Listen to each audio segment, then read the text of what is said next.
money, besha, and self-love. I'll talk about money in a relationship. When you hear me saying I cannot date a broke man now, I'm not trying to put anyone down. You can be broke right now. A few months, a few years, you're sprinkling. But that's your responsibility to get yourself out of that. I'm not supposed to come and help you build. I had to get myself out of poverty mindset on my own. I had to start loving myself, working on my feminine energy. Feminine energy is abundance energy. And I started entering into that abundance mentality. Started reading books about money.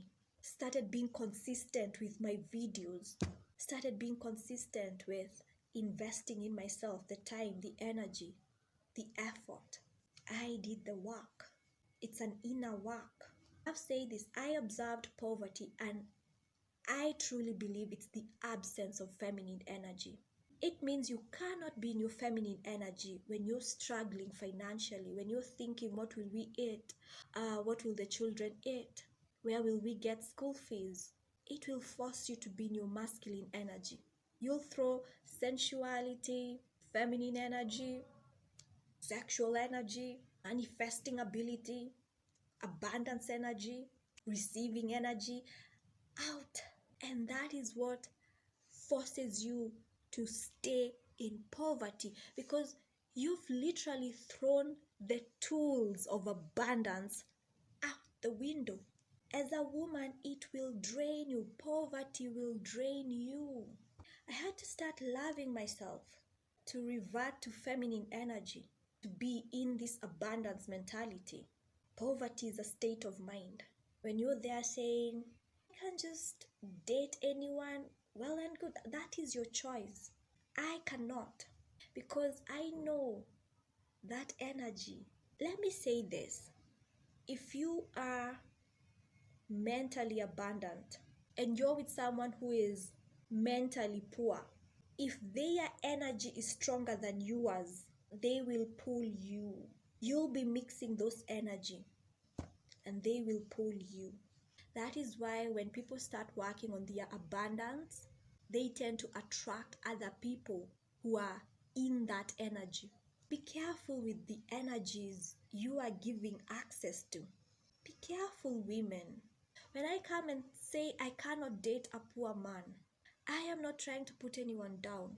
It's because I know that life. I'm not talking of an imagination. I've lived it. I know it. And I ain't going back. I had to do the inner work. That means everyone is supposed to do that inner work. I'm not the one to come and pull a man out of that. It's not my responsibility. My responsibility is to pull myself out of poverty. Their responsibility is to pull themselves out of poverty if they want. If you're okay being in that energy of poverty, that's okay. And most times, women who have these notions, it stems from a low self-esteem.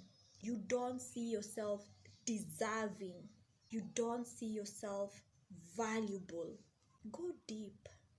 Go deep. If you've been poor, that can cause that. Poverty also brings about traumas. Poverty trauma is not a joke. So if you're okay being in that situation, good. I'm talking to people who are not okay being in that situation. It's each and everyone's responsibility to pull themselves out of poverty. You're not anyone's mother. Enough pressure will build a man. Pressure might break you. You'll come out with traumas and wounds. For them, they'll thrive. So let them. Yeah. So know why as a woman you have such beliefs. Those beliefs are the beliefs that put you in that state. You have to love yourself enough to get yourself to the places you want, to do the inner work required to get you to the places you want. Don't be saying, oh, why is love transactional? I've said love is not transactional. I can love you from a distance. But I know sexual energy. I know sex is an exchange of energies. There's nothing about love in that. We are coming to exchange energies. What are you giving me? What am I giving you? Are you giving me poverty energy? Be cautious. If you're a woman and you're exchanging poverty energies, they're in poverty, you're in poverty, you can stay in poverty. But when you start working on you, those statements like, oh, love is not transactional, those you will throw them out of the window. You'll not want to just sleep with anyone. Those statements, you will throw them out of the window when you realize what energy work is. When you start working on yourself and loving yourself and getting yourself to abundance, you're not going to just mingle with anyone. And it's not about putting others down. Let them deal with theirs as well. That's the life we live in. You can help. Even the Bible says God helps that person that helps themselves. Help when they are helping themselves. Before that, if God is not, don't. I'm a self-love alchemist. I help you transform self-hatred to self-love. Love you.